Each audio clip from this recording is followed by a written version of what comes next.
Hi everyone, it's me, Sue Zimmer from the Student Success Commons. I'm your science tutor, or one of your science tutors. It's spring 2020.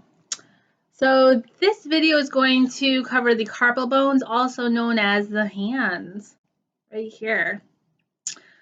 Good news is you do not need to know if it's a left or a right, so that makes life a little easier. I am aware of the fact that it's probably going to be a little difficult to see what I'm pointing to on this video, so it will really be important that you have at least your textbook out and are looking at the pictures, and you can pause the video as we go and as needed, of course, so that's the great part about this. I will do my best to give you some little tips and tricks along the way to help you learn this. But the biggest thing is just repetition, doing it over and over again. So let's just get started. Okay, so here we go. We've got a hand. You recognize that this is a hand. When I do the hand, no matter if it's a left or a right, I always look at it the same way. So if I was in anatomical position, my hand would be like this, and this would be the anterior side, and this is the posterior side. So I'm looking at it from the posterior side. That's just my preference. That's how I've always done it. So no matter how the hand is in front of me on the table, I always pick it up and turn it over and look at the posterior side. And when I label the hand, I always start from the thumb. So if I'm in the proximal row, I start labeling with the one that's proximal under the thumb, meaning it's closer to the point of attachment. It's like closer to my trunk. And then when I go up to row 2 up here, I start the distal row, I should have said. So the row that's further from the point of attachment, the distal row, I always start at the thumb and work my way over. So I always do it strategically in the same way. I never ever try to label it just randomly. That just doesn't work for me. I need to have a method to this or I can't label it. And now I've been doing this for several years now. I still do it this way. And there's a mnemonic that goes along with the hand that you may have heard before. And again, I've been doing this for years, but I still need the mnemonic every single time. It just works for me. It's funny.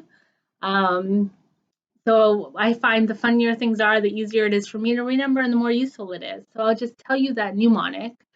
And of course, this mnemonic will give you the first letter for each one of these short bones. So try to memorize it. It goes like this. Some lovers try positions that they can't handle. So some lovers try positions refers to all of the short bones here on the proximal row. Again, proximal meaning closer to the point of attachment, closer to my trunk.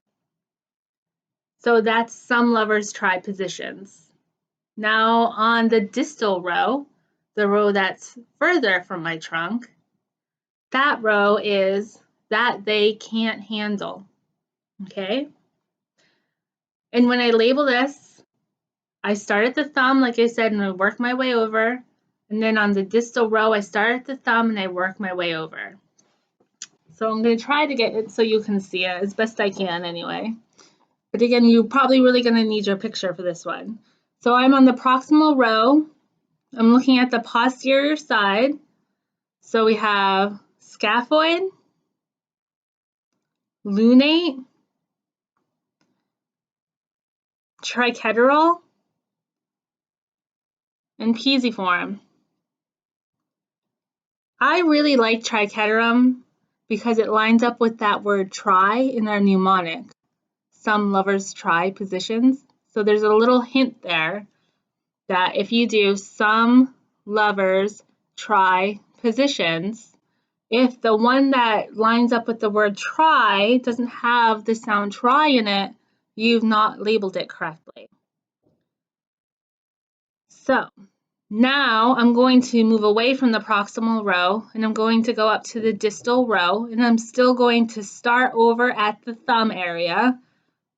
So there's the thumb over where my finger is, and that's where I'm going to start. So I have trapezium. Some students like trapezium is on the thumb because they sound very similar. So we've got trapezium, trapezoid. Trapezoid is one of my favorites. If my finger's on it, I'm going to move my finger because to me it kind of looks like the shape of a trapezoid. So that's probably why they named it that, because it looks like a trapezoid. Then you have capitate and you have hamate right here. So that's that they can't handle. So practice saying the mnemonic on its own without even trying to say the names of them, because at least if all you can remember is the mnemonic, you have the first letter of each one of the short bones, and then hopefully you can pull that vocab out and name it. So it's some lovers try positions that they can't handle. So trapezium is on the thumb, don't forget that. So then you just need to know one more thing about the hand. You'll need to know that these down here on the right here, these rows that my fingers are touching, those are metacarpals. Those are referred to as metacarpals. They're labeled with Roman numerals, so they're labeled 1 to 5 with Roman numerals.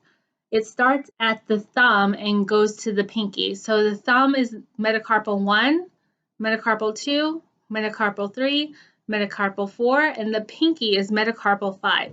Now you need to know what those look like in Roman numerals. So if you're not up on your Roman numerals, you're going to have to study that, because this is Roman numeral number 2, so it's metacarpal 2.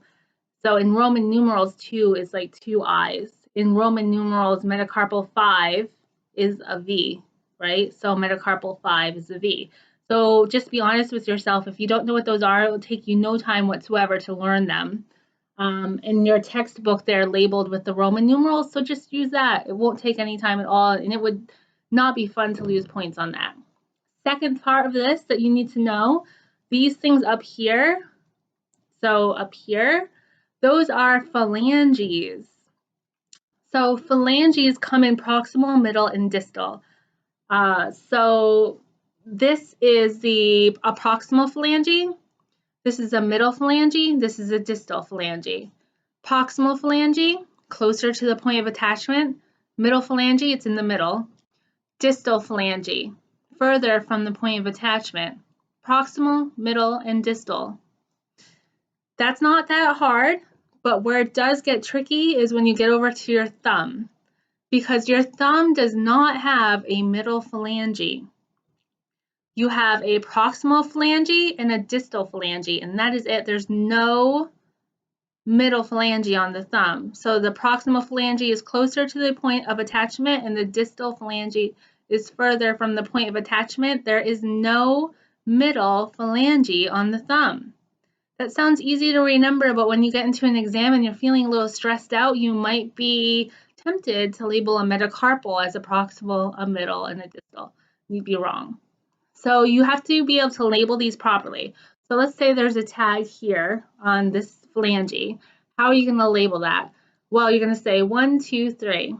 So that is the third proximal phalange. Or let's say the label is here on the pinky finger. That is the fifth distal phalange. Conversely, let's say that the label is here. I'm on the thumb now. What's this going to be? That is the first metatarsal.